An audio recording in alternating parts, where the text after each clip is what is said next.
તો રાજકોટ લોકસભાની બેઠક પર કોંગ્રેસ નેતા પરેશ ધાનાણીની ચૂંટણી લડવાને લઈને ગુજરાત ભાજપ ઉપાધ્યક્ષ ભરત બોગરાનું નિવેદન સામે આવ્યું છે।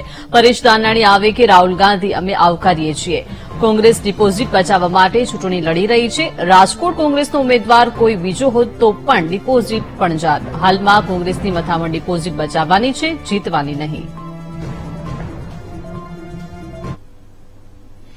લોકશાહીનું આ મહાપર્વ છે 2024ની ચૂંટણી। આ ચૂંટણીમાં કોઈ પણ લડવા આવે વિરોધ પક્ષથી તો અમે એને આવકારીએ છીએ। પરેશભાઈ ધાનાણી આવે, કદાચ રાહુલ ગાંધી આવે, સોનિયાજી આવે, કોઈ પણ નેતા આવે અમારા માટે સન્માનની છે।